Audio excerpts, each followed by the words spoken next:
Gracias a Dios por un domingo más que estamos en su presencia, que estamos conociendo de su bondad y su misericordia. Hoy vamos a ver un tema que redunda en los fenómenos que pasaron en la crucifixión de Jesús. El poder y el propósito del plan de Dios. Porque, vuelvo a repetir, al inicio cuando nos saludamos, les comentaba que lamentablemente muchas personas conocen la crucifixión o la pasión de Jesús como una historia, porque viene escrita en un libro, porque alguien te la ha comentado, algunos otros la han conocido por medio de una película, ya sea alguna película de hace mucho tiempo, a blanco y negro incluso, pero también hay películas ya más modernas y a colores, ¿verdad? La realidad es que en otras creencias, digámoslo así, en otras religiones, nos han enseñado a llevar un luto alrededor de lo que fue la crucifixión de Jesús. Nos enseñaron que en la Semana Santa se hace una representación. Anteriormente era en algunos cuantos lugares o municipios o ciudades. Se llevaba una representación de la crucifixión de Jesús y toda la gente acudía. Algunos, seamos honestos, pues porque no tenían nada que hacer y es una semana de vacaciones y pues vamos a ver qué hay. Y ya estando allá, pues nos echamos un elotito y a lo mejor un hot cake o comemos unos tacos, qué sé yo. Lo que normalmente nos llama a los mexicanos, ¿no? Cuando les preguntaban hace rato a los niños, Dulce afirmó 3 veces, y vamos a comer, y va a haber comida. Así somos los mexicanos. Entonces, se hace la representación de Cristo y nosotros vemos, y hay algo que va a ir ligado y quiero que se memoricen esta palabra, pero más que la palabra quiero que se memoricen la intención y la idea que Dios tenía. Hubo muchos milagros que Jesús en vida hizo. Y en algunos escritos dentro de la palabra de Dios se narra en donde Jesús específicamente le pide a las personas que lo acompañan que nada de lo que sucedió en esa habitación salga de ahí. ¿Ok? En pocas palabras, no vayan a ir a contar el milagro que acaban de presenciar. ¿Sí? Una muy importante que nosotros debemos de tener en cuenta y que lo vamos a ver primeramente Dios en el siguiente estudio que Dios ha puesto en nuestra vida, en nuestro camino. Recordemos que Jesús fue tentado 3 veces en el desierto. ¿Sí? Y recordemos que la primera prueba que Satanás le puso a Jesús fue por medio de que tenía hambre. ¿Sí?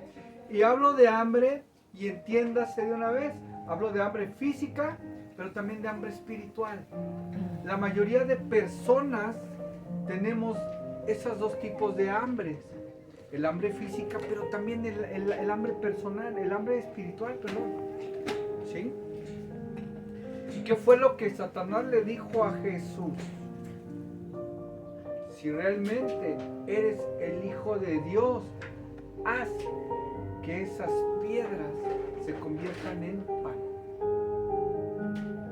Y Jesús le contestó con la palabra. Pero ojo, lo que quiero y el punto que quiero llegar, que eso más adelante lo vamos a ver, es todas esas tentaciones estuvieron involucradas en un sinfín de cosas que vamos a ver cuando toque esa clase, pero ahorita me quiero enfocar específicamente y rápido en una. ¿Jesús podía hacer ese milagro? ¿Jesús podía convertir las piedras en pan? La respuesta es sí. Pero ¿saben por qué no lo hizo? ¿Saben por qué pidió que los milagros no salieran de ese lugar? Porque Jesucristo no vino a hacerse famoso por medio de los milagros. A Jesús no le vamos a creer viendo las cosas, diciendo, ok, si tú eres el Hijo de Dios, yo voy a confiar en ti si resucitas a ese muerto. Si tú realmente eres el Hijo de Dios y quieres que yo confíe en ti, haz que este mar se cambie de lugar. Haz que ese monte se mueva. Hemos hablado muchas veces de que nosotros los seres humanos, para que nos podamos impactar, necesitamos ver cosas que nos sorprendan. Somos sensacionalistas. Hoy ya no sé si exista. Anteriormente en la Ciudad de México existía una revista, porque no se le podía llamar periódico, muy amarillista y muy escandaloso, la famosa Alarma. Y en las portadas siempre había gente muerta, pero gráficamente, donde viera más sangre, esa era la foto que convenía. Si a alguien le habían tronado la cabeza, que se vieran los sesos en la fotografía. Ese era el periódico que a la gente le gustaba comprar, porque aparte de ser un periódico muy económico, justamente por esa situación mucha gente decía, la Alarma, cómpralo. Porque ahí vienen descabezados, vienen otros atropellados, unos asesinados. Antes de que les pongan la manta blanca, se la quitaban para poder tomar la placa. Y entonces ese periódico, sin tener una infraestructura muy grande, se vendía como pan caliente justamente por esa razón. Dicen por ahí porque al ser humano nos gusta el morbo, nos gusta ver las cosas. Ay, hay que ver cómo se veían, ¿no? Y sacamos guasas de todo ese tipo de cosas, no importando si somos alemanes o mexicanos o españoles. Nos mofamos de las cosas. Obviamente, cuando no me están pasando a mí, todo lo demás tiene gracia. Cambia cuando ya me están pasando a mí las cosas, porque no se burlen, no se pasen. Pero cuando no es a mí, hasta le echamos más leña al fuego. Es divertido reírnos del dolor ajeno. Lastimosa y tristemente. Les decía que en otras culturas nos han enseñado, no se los dicen específicamente así, pero les han enseñado que Dios solamente se encuentra en un solo lugar, en su casa. Les han enseñado que Dios nos puede ayudar a muchas cosas, pero tienen un refrán muy metido en la mente, que Dios dijo, ayúdate que yo te ayudaré. Y aquí lo hemos tirado una y otra vez esa mentira. Dios no te pide que tú hagas nada, excepto confiar en Jesús. Pero es imposible que Jesús hiciera una cantidad de milagros para hacerse tan famoso que la gente creyera en él, porque no funcionaba así. A Jesús había que creerle con el corazón, porque un ser humano tiene que confiar ciegamente. Por eso la bienaventuranza dice, bienaventurado aquel que sin ver creyó. Dios nos pide que nosotros demos un salto de fe. ¿Me puede ayudar alguien a citar qué significa la fe conforme a la palabra de Dios? Es la certeza de lo que se espera, la convicción de lo que no se ve. Amén. Más claro ni el agua. ¿Quieres realmente confiar en Dios? Simple y única y sencillamente confía. No pidas demostraciones para darte cuenta si es o no es Dios. Por eso hay que estar muy atentos, porque recordemos que al final de los tiempos solamente los elegidos, solamente los que han confiado en Dios, vamos a poder identificar la verdad de quién se está presentando delante de nosotros. Solamente aquellos que sin pedir prueba alguna hemos creído en la palabra de Dios. Decía yo, en otras religiones les piden que crean,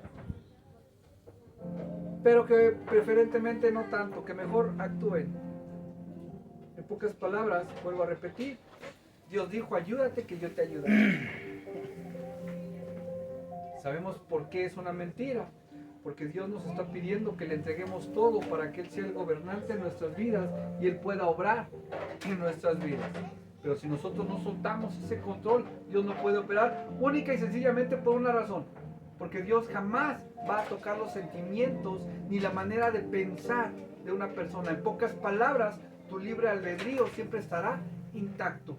Dios nos creó con esa facultad de poder decidir las cosas y Él no va a tocar. Así que aquel enamorado o enamorada que anda diciendo, Señor, cámbiala, haz que me amen, mi amigo, ya estás perdido, porque Dios no va a hacer que nadie ame a nadie. Dios no puede tocar los sentimientos. Y para el que no lo sabía, bienvenido a la realidad. Aquellas mujeres que dicen, Señor, es que Bel es un alcohólico, es un borracho, pero yo sé que tú puedes cambiarme. Deja de gastar saliva, deja de gastar lágrimas. Y a lo mejor si tus rodillitas te duelen, mejor ni te hinques, porque Dios no lo va a cambiar. Dios no cambia a nadie, a nadie. La persona que quiera cambiar, lo único que tiene que hacer es decir, aquí estoy, Señor. Cámbiame. Pero, les decía yo hace rato también, desgraciadamente tenemos que aprender a identificar a las personas. Yo no digo que no vayan a cambiar, pero tenemos que aprender a identificar a las personas que dicen, es que yo le estoy echando un montón de ganas, pero por más que intento no puedo. Y es que Dios, fíjense, ahí viene, no lo decimos directamente, pero es que Dios también como que no se está apurando. Dios no tiene nada que ver en la decisión que tú tomaste. Dios te va a acompañar en ese proceso de cambio, va a estar contigo y va a hacer que las cosas mejoren en relación a tu decisión. Pero jamás va a tocar tu decisión, jamás te va a decir, cambié tu mentalidad, hoy ya eres una nueva persona, hoy Cristo te fortalece. Eso lo tenemos que tomar nosotros, esa decisión es personal y ¿qué creen? Diaria, señores. Así como la decisión que tenemos de decir, hoy voy a comer a la 1 de la tarde, así hoy es una decisión decir, hoy nuevamente confío en Dios y voy a caminar con Él. Y mañana voy a comer a las 2 de la tarde. Todos los días seguir al Señor es una decisión voluntaria y personal. Todos los días. El día que te levantas sin fuerzas y dices, hoy no creo poder pelear la buena batalla,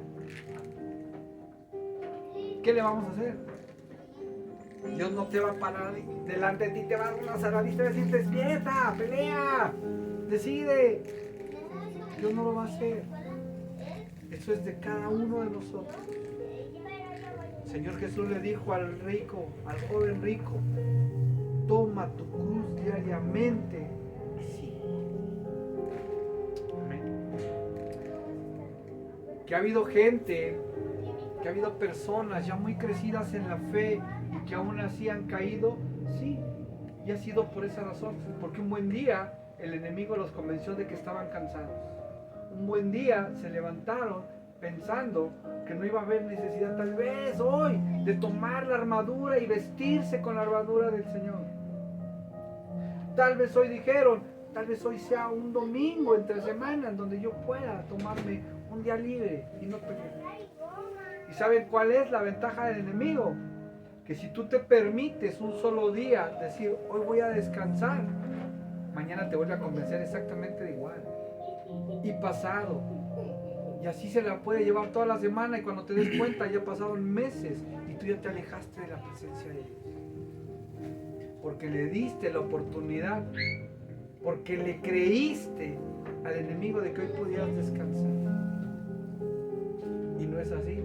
Al igual que nuestro cuerpo sí o sí todos los días necesita movilidad, todos los días necesita respirar, todos los días necesita alimentarse, así también nuestra convicción de seguir al Señor todos los días y cada momento. Si nosotros no la animamos, si nosotros no la alentamos, eso en un segundo puede cambiar.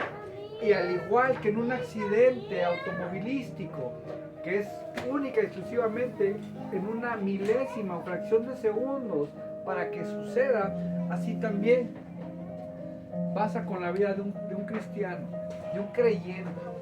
Solo es una milésima de segundos para que el enemigo te arrebate una bendición.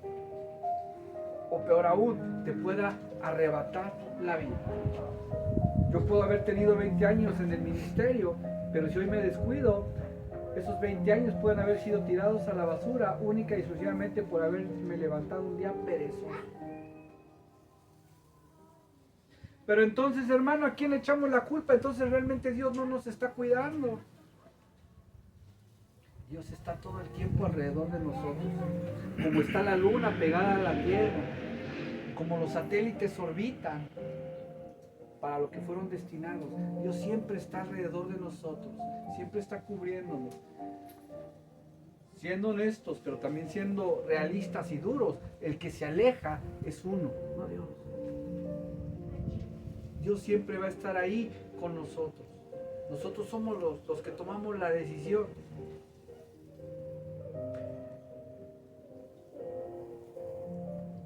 Algo muy similar llega a pasar. Pongo ejemplos simples.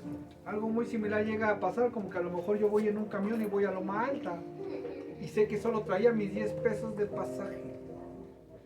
Pero a lo mejor al llegar a la entrada de Loma Alta se me ocurre que ya no llego porque me anda de la pizza, a lo mejor me voy a tener que bajar a hacer pizza de un arbolito y me voy a bajar en la esquina y ya no voy a tener otro pasaje para volverme a subir, me la tendré que aventar caminando de la entrada hasta donde yo viva. Y vamos a pensar que vivo hasta el fondo. Bueno, todo ese tramo que me bajé fue porque yo sentí la necesidad de que me andaba de la mano. Pero nunca comprendí, y es simplemente algo descriptivo, nunca comprendí que si yo me relajaba, me tranquilizaba, podía llegar un poco más lejos en el viaje, incluso tal vez hasta mi casa, llegar hasta el final del recorrido. Pero cuando yo digo, es aquí, la decisión es personal. No me gusta estarme aguantando, no me gusta batallar con estas situaciones, yo preferí mejor así. Y entonces el caminar de la esquina hasta mi casa es una consecuencia de mi decisión. ¿Estamos de acuerdo? Y nada tiene que ver Dios con la decisión que yo tomé. Fue personal. Fue empujado por mi propia necesidad. Y en mí estaba si podía aguantar un poco más o no. Decidí que era ahí. Entonces, eso pasa exactamente con la vida de los cristianos. Nosotros decimos ¿hasta cuándo? Entonces, cuando hay pastores, cuando hay hermanos que tropiezan, que se caen, entonces, dice, única y sencillamente, no responsabilicemos a nadie. A nadie. Porque eso me encanta y hay que entenderlo como es. A muchos cristianos ya los han enseñado a echarle la culpa a Satanás, porque todo lo malo que te pasa es Satanás, y Satanás yo voy a decir, yo ni he hecho nada. Yo no hago absolutamente nada. En la Biblia, en la palabra de Dios, desde el Génesis hasta lo que vamos a ver, siempre se ha manejado como, no con el nombre de Satanás, sino del acusador. Ojo, Satanás es conocido como el acusador. ¿Qué quiere decir eso? Vamos, muy simple. Los niños, si uno de ellos sale con algo que no tenía que sacar y lo tira, y viene el otro que lo acaba de ver y viene y le dice a la mamá, ¿qué es lo que está haciendo? Lo está acusando. Pero si lo analizamos, él no tuvo nada que ver con lo que se rompió allá afuera. Fue una decisión que tomó el niño o la niña o lo que haya sido. ¿Cierto? ¿Sí me explicó? No influyó absolutamente en nada. Él solamente hizo su chamba, vio lo que pasó y vino y lo acusó. Bueno, Satanás es igual delante de nosotros, delante de Dios. a lo que nosotros hacemos. Él viene y le dice al Señor, mira lo que hizo tu hijo. Recordemos el libro de Job, que en la reunión que tuvieron, Dios con todos sus hijos y con todos sus capitanes, no podía faltar alguien. Y ahí es donde es otra parte donde se le menciona como el acusador. Y Dios lo cuestiona y le pregunta, ¿dónde andabas? ¿Y qué le contesta él? Andaba recorriendo, andaba en el mundo. Y entonces empieza la controversia de que Satanás le habla a Dios acerca de Job y le empieza a decir, es que él te ama porque le das mucho. Yo te puedo garantizar que si tú le quitas lo que él tiene, ya no te va a amar. Y entonces empieza esta disputa entre ir desarmando a Job prácticamente de todo lo que tenía para que se fuera demostrando un punto. Amén. Entonces, notemos algo muy importante de lo que estamos hablando ahorita, de lo que Dios nos quería y nos dejó en ese libro de Job que quería que nosotros viéramos. ¿Hubo momentos de flaqueza en el libro de Job? ¿Por parte de Job? Sí. ¿Hubo momentos en donde se llenó de enojo? Sí. ¿Hubo momentos en donde su fe fue puesta a prueba y dudó? Sí. Hubo momentos en donde incluso Job estuvo a punto de negar a Dios. Sí. Ay, ya. Entonces, ¿qué es lo que nos está demostrando Dios con esto? Si me están poniendo atención o siguen en las redes sociales. Es que, no, yo no estoy en las redes.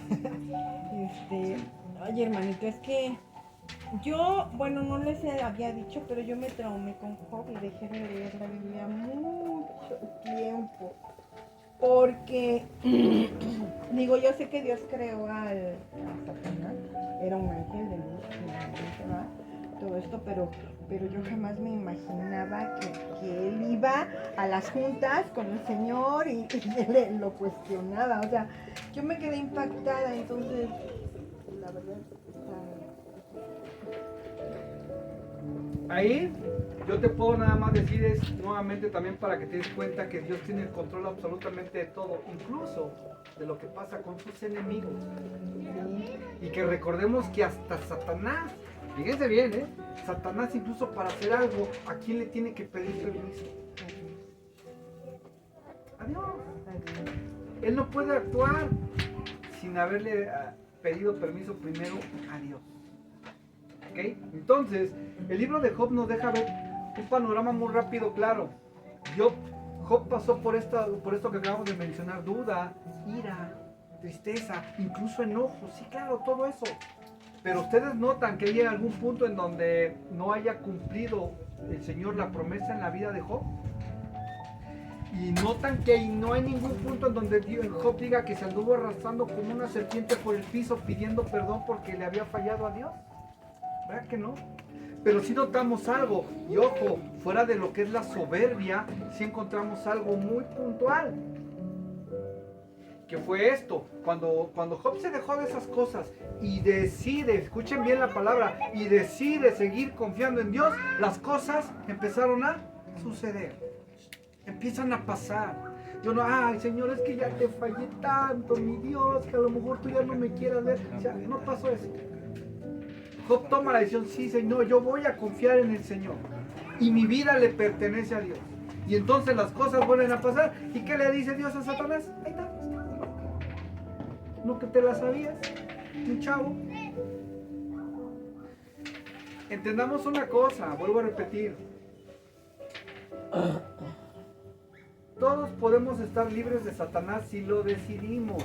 Él es un acusador. Alguien hizo una analogía el otro día y estaba leyendo esa parte y me encanta. Porque dice, imaginémonos que en las películas hemos visto un juicio.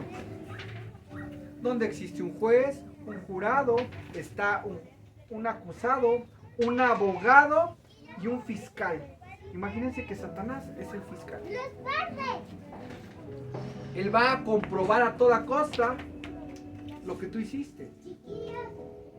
Y tiene que dejarlo marcado para que puedas recibir una sentencia. Tú tienes un abogado, el Espíritu Santo de Dios. Que te equivocaste, sí, pero todo tiene remedio. Puedes llevar un muy buen juicio si te arrepientes, si permites que el abogado haga su trabajo. Pero si te das por vencido y permites que el fiscal lleve todo el caso, amigo, amiga, vas a perder. Eso es lo que no nos acaba de quedar claro. Entonces, por eso les digo, no es que sea yo, a veces dicen por ahí gacho o mala onda, no. Pero aquella persona que dice, es que hermanito, yo ya lo intenté. A mí no me vengas a decir, háblalo conmigo.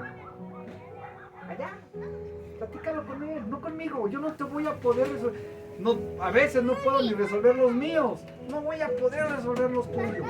Me puedo unir en oración. Puedo estar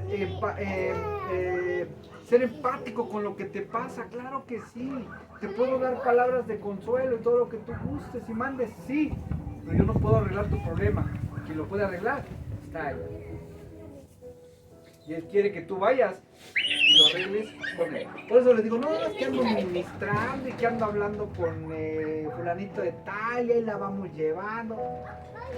La realidad es que mientras más tiempo va pasando y mientras, pues es que está como que teniendo altibajos. Ahora me entienden por qué les digo cuando una persona les dice, es que no sé, yo le estoy echando todas las ganas del mundo, como la realidad psicológica te está diciendo, no voy a cambiar, no, ahorita por este momento no me interesa cambiar. Entonces yo te vuelvo a repetir, ¿tú crees que con esas personas, una, valdría la pena perder el tiempo porque es pérdida de tiempo? Y dos, ¿realmente crees que vas a lograr algo? Muy a diferencia de lo que puedes pensar, puede pasar que te desesperes y seas tú el que se dé por vencido. Y entonces digas, no, cuando te digan, oye, es que hay una persona que necesita, trátala, anda con ella. Y lo primero que vas a recordar es el caso que acabas de vivir y vas a decir, híjole, mejor me espero tantito. Pues les digo, no hay que aventar tanto choro, no hay que decir, ay, es que te voy a llevar a la palabra de Dios, pero con las experiencias personales, para eso son. La palabra de Dios no va a cambiar y siempre va a estar aquí. Pero si realmente quieres que la palabra de Dios te sirva, acomódale dos buenos en la cabeza para que entiendas realmente que tiene que haber la Biblia y empezar a leer. De nada sirve que se siente a un lado, tú abras la Biblia, a ver, te la voy a leer. Hasta con eso, estamos como los niños cuando, a ver, pásame el plato para darle de comer. ¿Verdad que no? Claro. ¿Esta te puede servir? Que le des uno bueno. Porque es una decisión. Si la persona no está interesada en cambiar, no lo va a hacer.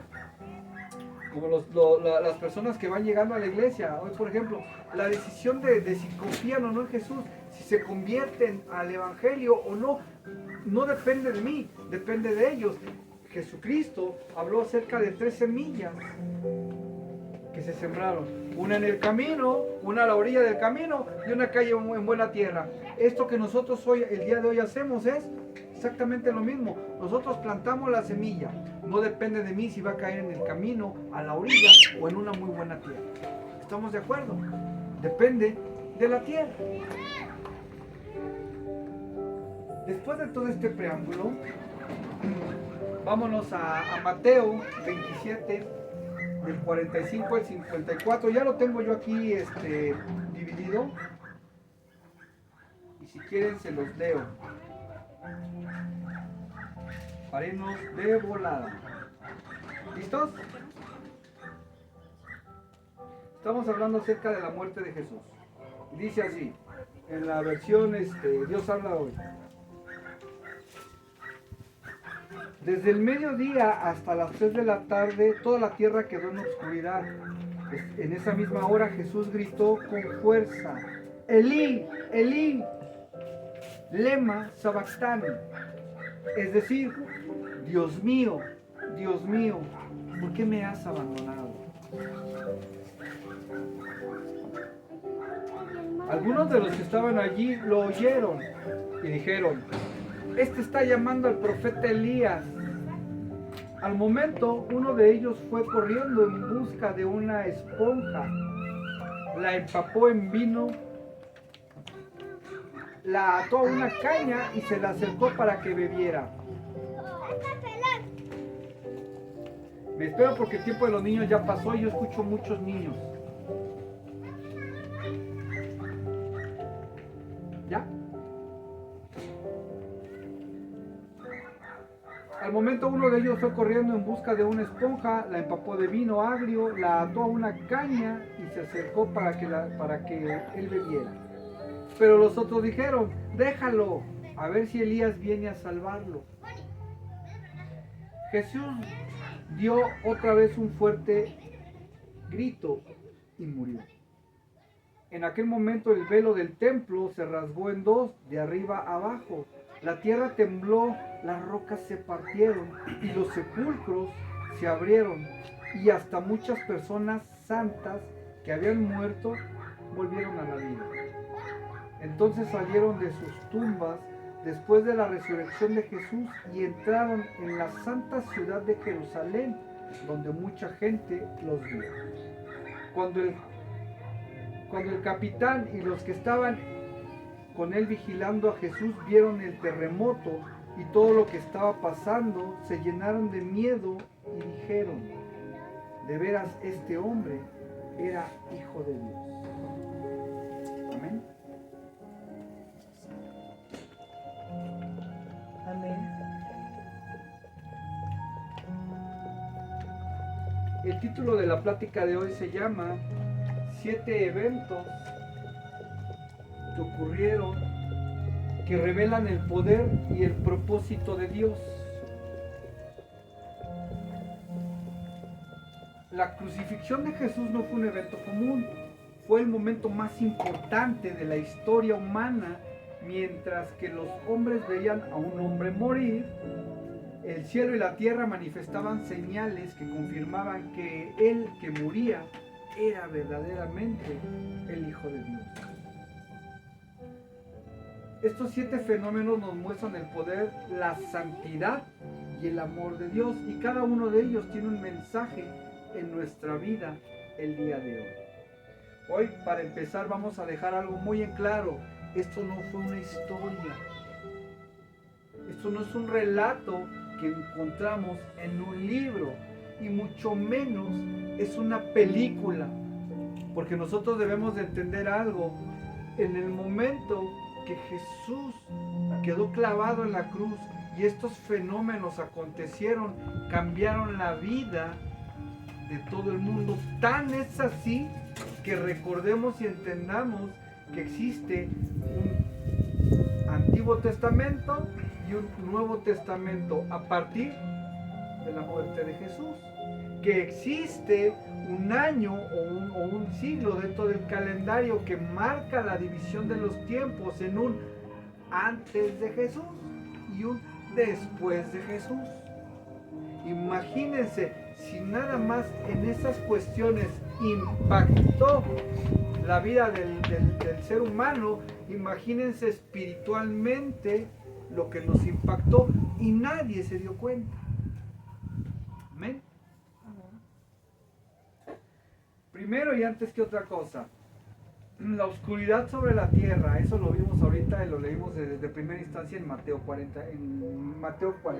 27, versículo 45. Dice que duró 3 horas, del mediodía hasta las 3 de la tarde. ¿Qué duró eso? La oscuridad. Dice la palabra de Dios que los cielos se oscurecieron, pero ¿qué creen? No fue nada más en ese lugar, sino fue en todo el planeta. Como si hubiera habido un eclipse, pero no hubo tal eclipse. No. Ahora, ¿alguien sabe el significado de esa oscuridad? ¿Alguien tiene idea qué significa ese entineblecimiento de las nubes? Le voy a poner otra hermanito. El triunfo del Señor. ¿Dónde está? ¿Alguien más tiene alguna idea? No sé, no sé.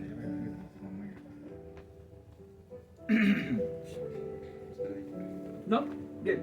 La oscuridad simboliza el juicio de Dios. Recordemos que todo lo que no es luz es oscuridad, y toda la oscuridad representa juicio, demanda y en algunos casos condena. Simboliza el juicio de Dios sobre el pecado y la agonía del Hijo. La naturaleza se viste de luto a causa del Creador. ¿Cómo puede aplicarse eso acerca del tema que estamos hoy hablando?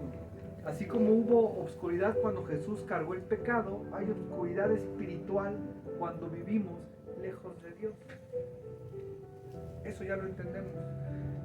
Ojo, un cristiano no es mejor que cualquier otra persona, y menos si se trata delante de Dios. Para Dios, yo tengo el mismo valor que tienes tú, o que tiene Luis, o que tiene Ori, o cualquier otra persona. Valemos para Dios mucho y lo mismo, ¿sí? Pero si tenemos comportamientos diferentes, ojo. Porque muchos dicen, bueno, obviamente la persona que no está con Dios hablará y despotricará de cualquiera y de quien sea. ¿Estamos de acuerdo? Pero se va a notar. Las personas que tratamos de seguir a Dios tratamos de ayudar, de apoyar, de amar a nuestros semejantes. Pero las personas que no tienen a Dios en su vida, va a ser muy fácil que digan, mira, no me interesa. Lo dicen muy bonito, pero yo estoy bien como estoy. Oye, pero por cierto, si te enteraste de la doña de la esquina o del otro señor de la esquina, y entonces empieza el chismerío, el murmullo. ¿Por qué? Porque no hay una conciencia, porque no hay una empatía al dolor de la demás gente, al sentir de la demás gente. Y la contestación más común que encontramos es un... Esa es una realidad, ¿sí?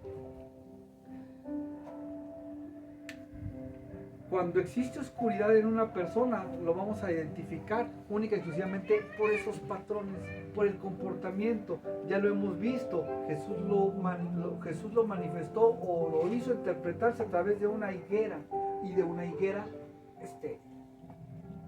La higuera que da fruto es porque está funcionando de una manera correcta, de una manera bien, de una manera natural. La naturaleza del hombre es estar pegado ¿a quién? A Dios.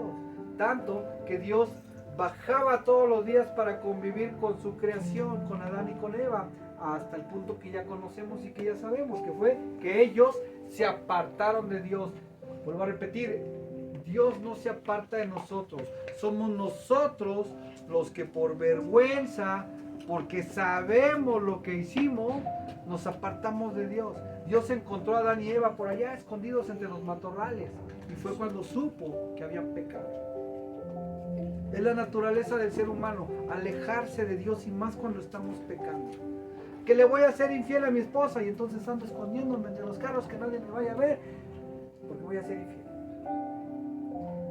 Se sienten que se la saben de todas, pero algo que la gente no acaba de entender es que la palabra de Dios es muy clara y específica, que no habrá nada que no salga a la luz. En pocas palabras, todo lo que haces, mi hermano, mi hermana, se va a saber, y entonces cargarás con tu vergüenza. No lo hagan, no lo intenten. Eso aparta de Dios, y no por la acción que se hace, sino porque es uno el que al cometer esa acción se aparta de Dios. ¿Ven? No es Dios, uno mismo apartándose de Dios. Imagínense, dice en Juan 8, que fue la que me hicieron favor de checar,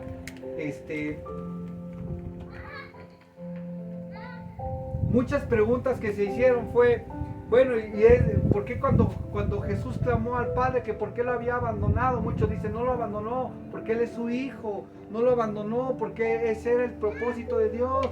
No, no, no, no. La respuesta es sí, sí, sí, sí. ¿Por qué? Porque Él ya cargaba con mi pecado, con el tuyo, con el de toda la humanidad. Y recordemos que Dios no puede estar cerca del pecado, Dios no lo puede ver. El Hijo de Dios se cubrió con todo el pecado y era obvio que llegara un punto en donde se desconectó de la presencia de Dios. Es doloroso y es triste y a muchos podrá volverles a decir, pero es la realidad. Jesús, siendo inocente de todo, cargó con nuestros pecados y a causa de eso se apartó de la presencia de Dios. Eso significó que todo el mundo se oscureciera, que hubieran tinieblas en ese momento. Fue el momento en el que se desconectó Jesús a causa de nosotros del cielo.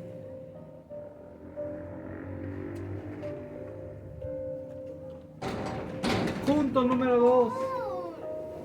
El velo del templo se rasgó y nótese algo, que la palabra de Dios es bien específica. Dice que el velo se rasgó de arriba hacia abajo, ¿cierto? Vamos para allá.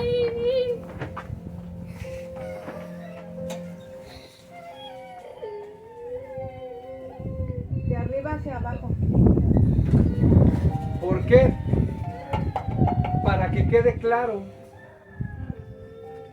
Si hubiera sido a la inversa, si hubiera sido que todo llevó truco, tendría que haber sido cortado de abajo para poderlo rasgar hacia arriba. Y aquí viene lo interesante. Cuando se creó el tabernáculo, ya les platicaban a los niños más o menos con qué se construyó el tabernáculo, ¿sí? Pero el velo estaba hecho de un material muy grueso y muy pesado, porque en la cámara que tapaba se especifica que solamente una persona estaba autorizada para entrar en ese espacio, que era el sumo sacerdote.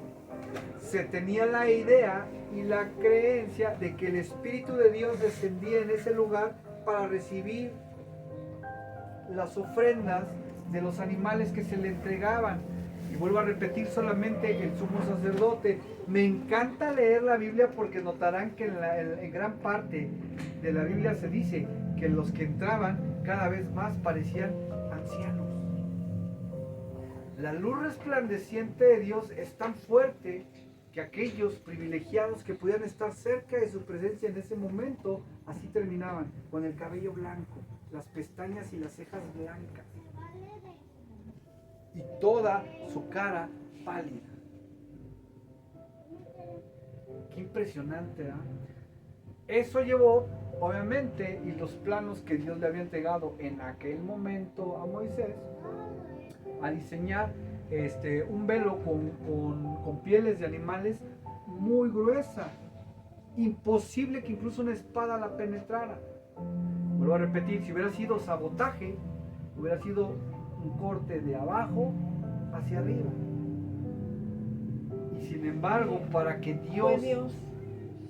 Él desde arriba. para que quedara sentado que fue Dios, el corte vino de arriba hacia abajo. En algo que era imposible que un ser humano pudiera cortar. ¿Qué significa el rasgo del velo? El rasgo del velo de arriba abajo, mostrando que fue Dios el que hizo, simboliza que el acceso a Dios está abierto gracias al sacrificio de Jesús. En ese momento quedó instituido que todo aquel que en Él crea sea hecho y llamado, ¿qué? Hijo de Dios. Hijo de Dios. No dice que antes. Y muchos tienen esa teoría de decir, es que todos somos hijos de Dios. Si nos vamos al versículo específico de la Biblia, dice, hasta que en Él crea. Y para creer en Jesús, ¿qué hay que hacer? Hay que caminar con Jesús. Hay que volverse discípulo de Jesús. Hay que empezar a transformar nuestra vida como era la de Jesús. ¿Sí? Entonces, hasta ese momento, yo recibo el título de hacerme y de llamarme hijo de Dios. Pero todos aquellos erróneamente que les han dicho, no, tú desde que naciste ya eres hijo de Dios, si los llevamos a este versículo, no van a entender. Y andan por la vida, que es lo peor del caso, creyéndose y sintiéndose hijos de Dios. Y no lo son. Y no lo digo yo, lo dice Dios. Hoy tenemos un libre acceso a la presencia de Dios. No hay barreras, pero la pregunta que todos nos debemos hacer aquí es, ¿y estamos aprovechando ese acceso, esa oportunidad de orar y la comunión que tenemos con Dios? ¿La estamos realmente aprovechando?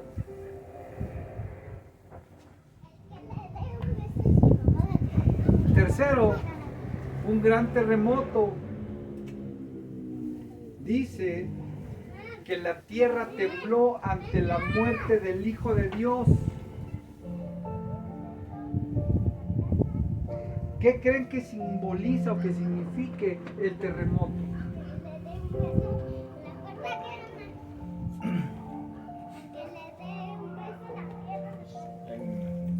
En el Antiguo Testamento dice la palabra que la tierra temblaba y las piedras tronaban de alguna manera por la simple presencia de Dios. Entonces, de alguna manera pueda entenderse, contextualizando un poco, pues tal vez esto, esa presencia que estuvo en el momento, pero también esa presencia que se retiraba. El simple hecho de estar y retirarse hizo probablemente que esto pasara. Bien. ¿Alguien sabe o tiene alguna otra teoría diferente que simboliza espiritualmente un terremoto? Lo voy a poner en algo más coloquial. ¿Alguien sabe qué simboliza una sacudida? ¿Qué? Cuando estamos pasando como por una situación difícil. Sí, vamos por ahí. Tenemos una idea. Pero la realidad es que espiritualmente un terremoto significa cambio. Las veces que los continentes y las placas tectónicas se han tenido que acomodar y que cambian, tiemblan. Si yo ahorita les entregara a cada uno un balde con un traste y una planta y le aventáramos la tierra, por lo regular si nada más la aventamos queda a lo mejor de lado. ¿Y qué es la primera intención que ustedes van a hacer para reacomodar la tierra? Para que cambie. Espiritualmente, en la Biblia ustedes van a encontrar muchas veces que tembló y cada vez que tembló hubo cambios. Aquí no es la excepción. La tierra tembló ante la muerte del Hijo de Dios, muestra que la cruz afectó todo el orden creado, todo el orden. Les ponía yo hace rato como ejemplo, bueno, cambió el horario, el calendario, por poner algo. Pero toda la humanidad, toda la creación completa de Dios sufrió